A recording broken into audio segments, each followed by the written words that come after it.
Hello friends, कैसे हैं आप सभी। स्वागत है आप सभी का अपने YouTube channel Gurukul the city of knowledge में। दोस्तों, आज के वीडियो में हम इंडियन पॉलिटी के एक महत्वपूर्ण टॉपिक उपराष्ट्रपति चैप्टर को डिस्कस करने वाले हैं। आज के वीडियो में हम उपराष्ट्रपति से संबंधित सभी महत्वपूर्ण प्रश्नों को डिस्कस करेंगे।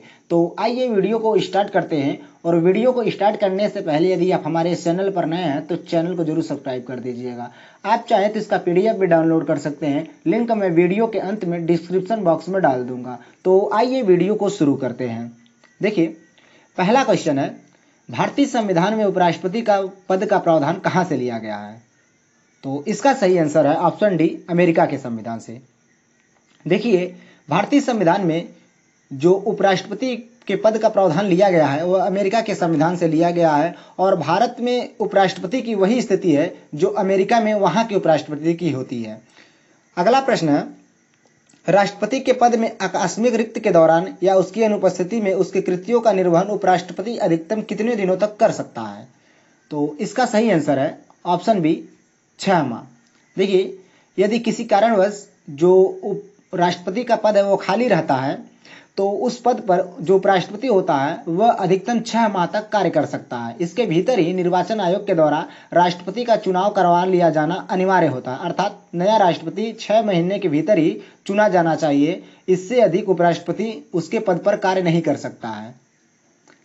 अगला प्रश्न है, उपराष्ट्रपति का निर्वाचन होता है, ऑप्शन ए है एकल संक्रमणीय मत पद्धति द्वारा, बी है समानुपातिक प्रतिनिधित्व प्रणाली द्वारा, ऑप्शन सी है ए और बी दोनों, डी है इनमें से कोई नहीं। तो इसका सही आंसर है ऑप्शन सी, ए और बी दोनों। देखिए, जो उपराष्ट्रपति का निर्वाचन होता है वह सेम कह सकते हैं कि राष्ट्रपति का निर्वाचन जैसे होता है उसी प्रकार होता है। राष्ट्रपति का निर्वाचन भी एकल संक्रमणीय मत पद्धति द्वारा होता है और समानुपातिक प्रतिनिधित्व प्रणाली के द्वारा होता है। और उपराष्ट्रपति का चुनाव भी देखेंगे तो इसी पद्धति के आधार पर किया जाता है। तो इसका सही आंसर होगा ए और बी दोनों। अगला प्रश्न है, उपराष्ट्रपति के निर्वाचन में कौन भाग नहीं लेते हैं। राज्यसभा के सदस्य भाग लेते हैं, मनोनीत सदस्य ये भी भाग लेते हैं, लोकसभा के सदस्य ये भी भाग लेते हैं दोस्तों, विधानमंडल के सदस्य दोस्तों ये सदस्य भाग नहीं लेते हैं। उपराष्ट्रपति के निर्वाचन में तो कौन, इसका सही आंसर क्या हो जाएगा, विधानमंडल के सदस्य भाग नहीं लेते हैं, बल्कि राज्यसभा और लोकसभा के सभी सदस्य उपराष्ट्रपति के निर्वाचन में भाग लेते हैं। अगला प्रश्न है, उपराष्ट्रपति पद की योग्यता नहीं है, यहाँ बात कर रहा है नहीं है। तो देखिए, पहला है कि वह भारत का नागरिक हो, यह तो उसकी योग्यता है दोस्तों।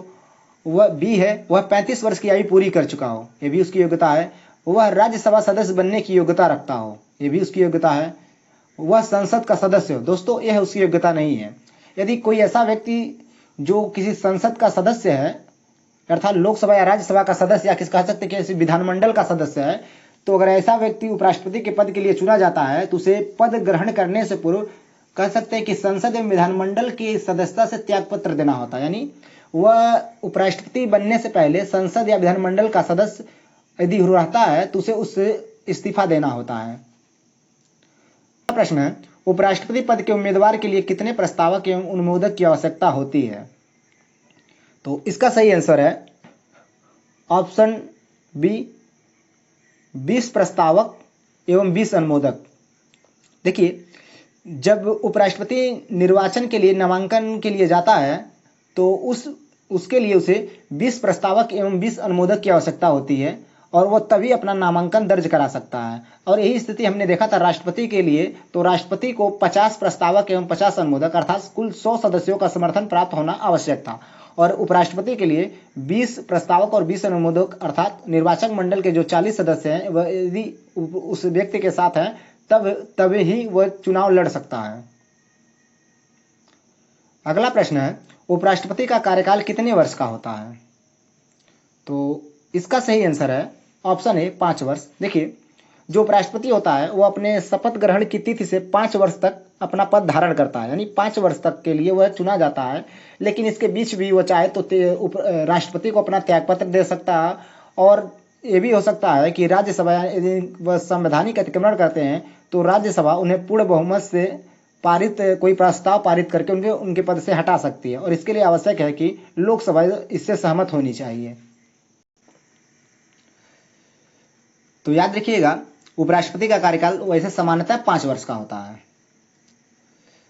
अगला प्रश्न है, उपराष्ट्रपति अपना त्यागपत्र किसे देता है? तो मैंने भी जस्ट आप सभी को बताया कि उपराष्ट्रपति अपना त्यागपत्र राष्ट्रपति को देता है। और याद रखिएगा, कभी कभी ऐसे भी प्रश्न पूछ सकता है कि राष्ट्रपति अपना त्यागपत्र किसे देता है? तो राष्ट्रपति अपना त्यागपत्र उपराष्ट्रपति को देता है। देखिए, उपराष्ट्रपति अपना त्यागपत्र राष्ट्रपति को देगा और राष्ट्रपति अपना त्यागपत्र उपराष्ट्रपति को देगा, तो याद रखिएगा। अगला प्रश्न है, उपराष्ट्रपति को उसके पद से कैसे हटाया जा सकता है? ऑप्शन ए है संसद के द्वारा पारित संकल्प द्वारा, ऑप्शन बी है लोकसभा द्वारा पारित पूर्ण संकल्प के द्वारा, ऑप्शन सी है सामान्य कानून निर्माण की प्रक्रिया के द्वारा, ऑप्शन डी है राज्यसभा द्वारा पारित पूर्ण संकल्प द्वारा। तो इसका ऑप्शन सही क्या है? ऑप्शन डी इसका सही है, राज्यसभा द्वारा पारित पूर्ण संकल्प के द्वारा उपराष्ट्रपति को उसके पद से हटाया जा सकता है यदि वह संविधान के प्रावधानों का अतिक्रमण करता है तो। और ऐसा जो प्रस्ताव होता है ये हमेशा राज्यसभा में ही पेश किया जाता है, यह याद रखिएगा। अगला प्रश्न है, उपराष्ट्रपति को अपने पद की शपथ किसके समक्ष ग्रहण करनी होती है या करता है? तो जो उपराष्ट्रपति होता है वो अपने शपथ किसके सामने समक्ष ग्रहण करता है? तो वह राष्ट्रपति होता है। देखिए, वह सामान्यतः अपने पद की शपथ राष्ट्रपति के सामने ही लेता है, लेकिन यदि किसी कारणवश राष्ट्रपति अनुपस्थित होते हैं तो राष्ट्रपति किसी भी व्यक्ति को नियुक्त कर सकते हैं जिसके सामने वह अपनी शपथ ग्रहण कर सकता है, लेकिन वैसे सामान्यतः वह राष्ट्रपति के समक्ष ही अपने पद की शपथ के ग्रहण लेता है। अगला प्रश्न है, उपराष्ट्रपति के निर्वाचन संबंधी विवाद का निपटारा कहाँ किया जाता है? तो इसका सही आंसर है सुप्रीम कोर्ट में। देखिए, भारतीय संविधान के अनुच्छेद 71 में कहा गया है कि उपराष्ट्रपति और राष्ट्रपति इन दोनों के निर्वाचन के संबंध में यदि कोई विवाद होता है तो इनका निपटारा सदैव सुप्रीम कोर्ट में ही किया जाएगा। हाई कोर्ट या जिला कोर्ट या कह सकते किसी अन्य न्यायालय में इसका निपटारा नहीं किया जा सकता। अगला प्रश्न है, राज्यसभा का पदेन सभापति कौन होता है? तो इसका सही आंसर है उपराष्ट्रपति। देखिए, भारतीय संविधान के अनुच्छेद 64 के अनुसार जो उपराष्ट्रपति होता है वह राज्यसभा का पदेन सभापति होता है, अर्थात राज्यसभा का कह सकते हैं कि अध्यक्ष होता है। जिस प्रकार लोकसभा में लोकसभा अध्यक्ष होते हैं वैसे ही राज्यसभा में राज्यसभा का जो अध्यक्ष होता है उसे हम राज्यसभा के पदेन सभापति के रूप में जानते हैं। अगला प्रश्न है, राज्यसभा में निर्णायक मत देने का अधिकार किसके पास है? तो इसका सही आंसर है ऑप्शन बी, उपराष्ट्रपति के पास। देखिए, यदि किसी विधेयक में जो राज्यसभा का मत है वो 2 बराबर भागों में विभाजित हो जाता है तो ऐसी स्थिति में जो निर्णायक मत देने का अधिकार दिया गया है वह उपराष्ट्रपति को दिया गया है। और याद रखिएगा, देखिए यहाँ पर उपराष्ट्रपति संसद का सदस्य कह सकते हैं, राज्यसभा का सदस्य नहीं होता है, इसीलिए उसे किसी विधेयक पर वोटिंग करने का अधिकार नहीं होता है। लेकिन जब ऐसी स्थिति आएगी जो मत होगा वो 2 बराबर भागों में विभाजित हो जाएगा तो ऐसी स्थिति में जो उपराष्ट्रपति होगा वह निर्णायक मत दे सकता है। अगला प्रश्न है, उपराष्ट्रपति लोकसभा का सदस्य होता है। यहाँ पर देखिए कोटेशन दिया, इसको पूरा करना है। उपराष्ट्रपति लोकसभा का सदस्य होता है। दोस्तों ये तो गलत है, लोकसभा का सदस्य नहीं होता है। ऑप्शन बी है राज्यसभा का सदस्य होता है। दोस्तों ये भी नहीं, मैंने भी बताया कि वह किसी राज्यसभा का सदस्य नहीं होता।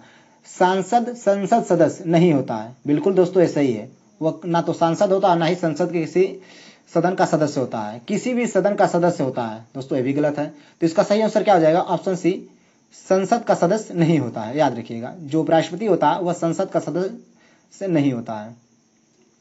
अगला प्रश्न है, उपराष्ट्रपति पद के निर्वाचन हेतु उम्मीदवार की अधिकतम आयु कितनी होती है? तो इसका सही आंसर है, अधिकतम आयु की बात कर रहा है तो इसका सही आंसर होगा ऑप्शन सी, कोई सीमा नहीं है। देखिए, उसकी न्यूनतम आयु तो बताई गई है कि यदि कोई व्यक्ति चुनाव लड़ना चाहता है तो उसकी जो न्यूनतम आयु होनी चाहिए वह 35 वर्ष होनी चाहिए, अर्थात वह 35 वर्ष की आयु पूरी कर चुका हो। अगर 35 वर्ष में एक दिन भी कम होगा तो उसे चुनाव लड़ने नहीं दिया जाएगा। लेकिन भारतीय संविधान में उपराष्ट्रपति की अधिकतम आयु की बात नहीं की गई है, एक व्यक्ति जब तक चाहे चुनाव लड़ सकता है। अगला प्रश्न है, उपराष्ट्रपति का निर्वाचन कैसे होता है? तो इसका सही आंसर है ऑप्शन बी, गुप्त एवं अप्रत्यक्ष मतदान द्वारा। मैंने जस्ट बताया जिस तरह की प्रक्रिया राष्ट्रपति के चुनाव में अपनाई जाती है सेम वही प्रक्रिया उपराष्ट्रपति के चुनाव में भी अपनाई जाती है। तो जो उपराष्ट्रपति का चुनाव होता है वह गुप्त एवं अप्रत्यक्ष मतदान द्वारा होता है। मैंने बताया था अप्रत्यक्ष मतदान का मतलब है कि जनता इसमें सीधे भाग नहीं लेती, बल्कि जनता द्वारा निर्वाचित जो प्रतिनिधि होते हैं वो इस चुनाव में भाग लेते हैं। अगला प्रश्न है, नामांकन के समय उपराष्ट्रपति पद के उम्मीदवार को जमानत के तौर पर कितना रुपया जमा करना पड़ता है? तो मैंने आप सभी को बताया था, इसका सही आंसर ऑप्शन सी 15,000 रुपया। देखिए, चाहे राष्ट्रपति हो, उपराष्ट्रपति हो या जो पंचायत का चुनाव होता है, इन सब में जो जमानत राशि है वो 15,000 रुपया जमा करनी पड़ती है। और याद रखिएगा, जो यहाँ पर जमानत राशि, अगर जो कुल वैध मत होते हैं उनका 1/6 भाग अगर व्यक्ति प्राप्त कर लेता है तो उसकी जमानत उसे वापस कर दी जाती है, यानी उसकी जो पैसा जमानत राशि के तौर पर आरबीआई या सरकारी खजाने में जमा होता है उसे उसको वापस कर दिया जाता है। और यदि वह 1/6 यानी कुल मतों का अगर 1/6 से कम वोट पाता है तो उसकी जमानत जब्त हो जाती है। अगला प्रश्न है, संविधान में उपराष्ट्रपति के पुनर्निर्वाचन के संबंध में क्या प्रावधान है? तो पुनर्निर्वाचन के संबंध में कोई प्रावधान नहीं किया गया दोस्तों। एक व्यक्ति चाहे जितनी बार राष्ट्रपति बन सकता है, जितनी बार चाहे, सॉरी दोस्तों, और एक व्यक्ति जितनी बार चाहे उपराष्ट्रपति बन सकता है यहाँ पर। अगला प्रश्न है, उपराष्ट्रपति को निम्नलिखित में से किसके समतुल्य वेतन राज्यसभापति के रूप में मिलता है? यानी कहने का मतलब है कि उपराष्ट्रपति को निम्नलिखित में से किसके समतुल्य वेतन मिलता है? तो ऑप्शन में देखेंगे तो राष्ट्रपति के समतुल्य या मुख्य न्यायाधीश के समतुल्य, प्रधानमंत्री या लोकसभा। देखिए दोस्तों, इसका अब सही आंसर होगा ऑप्शन डी, लोकसभा। जिस प्रकार लोकसभा में जो लोकसभा का अध्यक्ष होता है वो लोकसभा अध्यक्ष होता है, और उसी प्रकार जो राज्यसभा है उसका जो अध्यक्ष होता है वो उपराष्ट्रपति होता है। तो जो दोनों को वेतन मिलता है वह उन्हीं के कार्य यानी उसकी अध्यक्षता करने के लिए ही मिलता है। लोकसभा की अध्यक्षता लोकसभा अध्यक्ष करता है और राज्यसभा की अध्यक्षता उपराष्ट्रपति करता है। तो याद रखिएगा, इसको जो वेतन मिलता है वो लोकसभा अध्यक्ष के समतुल्य मिलता है, यानी उसके बराबर मिलता है। ऑप्शन अगला आंसर है, अगला क्वेश्चन है, उपराष्ट्रपति राष्ट्रपति का कार्यभार संभालता है जबकि राष्ट्रपति बीमार हो, अनुपस्थित हो, अपना कार्य करने में अक्षम हो, उपरोक्त सभी। तो इसका सही आंसर है ऑप्शन डी, उपरोक्त सभी मामलों में। देखिए, भारतीय संविधान के अनुच्छेद 65 में कहा गया है कि यदि किसी कारण से राष्ट्रपति का पद रिक्त होता है तो राष्ट्रपति के रूप में उपराष्ट्रपति कार्य करेगा। और मान लीजिए कभी राष्ट्रपति कह सकते हैं उनको बीमार हो या अनुपस्थित हो किसी कारण से, या अचानक उनकी मृत्यु हो जाती है, या अपना कार्य करने में अक्षम होते हैं, तो ऐसी स्थिति में जो उपराष्ट्रपति होता है वो राष्ट्रपति के रूप में कार्य करता है और उस टाइम उसे राष्ट्रपति की सारी शक्तियां प्राप्त होती हैं और वेतन भत्ते सारे राष्ट्रपति की को जो राष्ट्रपति को मिलते हैं वो सारे उपराष्ट्रपति को दिए जाते हैं। तो याद रखिएगा। अगला प्रश्न है, जब उपराष्ट्रपति राष्ट्रपति का कार्यभार संभालता है तो वह राज्यसभा के सभापति के रूप में कार्य करता है। दोस्तों गलत, वह राष्ट्रपति तथा उपराष्ट्रपति दोनों की शक्तियों का प्रयोग करता है। दोस्त गलत है, क्योंकि जब वह राष्ट्रपति के कार्यभार को संभालता है तो पूरी तरह से राष्ट्रपति में कन्वर्ट हो जाता है और उसे सारी शक्तियां राष्ट्रपति की मिल जाती हैं। उसे राष्ट्रपति के पद के सभी विशेषाधिकार एवं भत्ते प्राप्त होते हैं। दोस्तों ऑप्शन सी सही है इसका, उपयुक्त सभी। दोस्तों ये गलत है, तो इसका सही आंसर क्या होगा? ऑप्शन सी, उसे राष्ट्रपति पद के सभी शक्तियां एवं विशेषाधिकार प्राप्त हो जाते हैं। अगला प्रश्न है, उपराष्ट्रपति पद का प्रावधान संविधान के किस अनुच्छेद में किया गया है? तो इसका सही आंसर है अनुच्छेद 63। देखिए, भारतीय संविधान के अनुच्छेद 63 में कहा गया है कि भारत का एक उपराष्ट्रपति होगा, अर्थात उपराष्ट्रपति के जो पद के कह सकते हैं प्रावधान संबंधी जो जानकारी हमें मिलती है वह संविधान के आर्टिकल 63 से मिलती है। अगला प्रश्न है, राष्ट्रपति की मृत्यु पर जब उपराष्ट्रपति राष्ट्रपति का पद ग्रहण करता है तो राष्ट्रपति के कार्यकाल के शेष समय तक पद पर आसीन रहता है। दोस्तों ये गलत है, अधिकतम 6 माह तक पद पर आसीन रहता है। दोस्तों इसका सही आंसर होगा ऑप्शन बी। देखिए, जो भारतीय संविधान के जो अनुच्छेद 65 है उसमें कहा गया है कि जो उपराष्ट्रपति होगा वह राष्ट्रपति के रूप में अधिकतम 6 माह तक कार्य कर सकता है। इसके अंदर निर्वाचन आयोग के द्वारा राष्ट्रपति का चुनाव करा लिया जाना अनिवार्य होता है। तो याद रखिएगा, वह अधिकतम 6 माह तक उसके पद पर कार्य कर सकता है, यानी राष्ट्रपति के रूप में कार्य कर सकता है। अगला प्रश्न है, कौन राष्ट्रपति के चुनाव में मतदान नहीं करते हैं परंतु उपराष्ट्रपति के चुनाव में मतदान करते हैं? तो इसका सही आंसर है संसद के मनोनीत सदस्य। देखिए दोस्तों, जो संसद के मनोनीत सदस्य होते हैं वे राष्ट्रपति के निर्वाचन में भाग नहीं लेते हैं, बल्कि यह उपराष्ट्रपति के निर्वाचन में भाग लेते हैं। देखिए, जब पूछे कि राष्ट्रपति के निर्वाचन में कौन भाग लेते हैं, तो संसद और विधानसभाओं के निर्वाचित सदस्य केवल राष्ट्रपति के चुनाव में भाग लेते हैं। और बात करें उपराष्ट्रपति के चुनाव में कौन भाग लेते हैं, तो संसद के सभी सदस्य अर्थात लोकसभा और राज्यसभा के, चाहे वो मनोनीत हो या निर्वाचित हो, ये दोनों सदस्य उपराष्ट्रपति के निर्वाचन में भाग लेते हैं। तो इसका सही आंसर होगा ऑप्शन ए, संसद के मनोनीत सदस्य जो होते हैं वह राष्ट्रपति के निर्वाचन में भाग नहीं लेते, किंतु उपराष्ट्रपति के निर्वाचन में भाग लेते हैं। अगला प्रश्न है, जब उपराष्ट्रपति राष्ट्रपति के कार्यों को संभालता है तो उस दौरान राज्यसभा के सभापति के पद पर कौन कार्य करता है?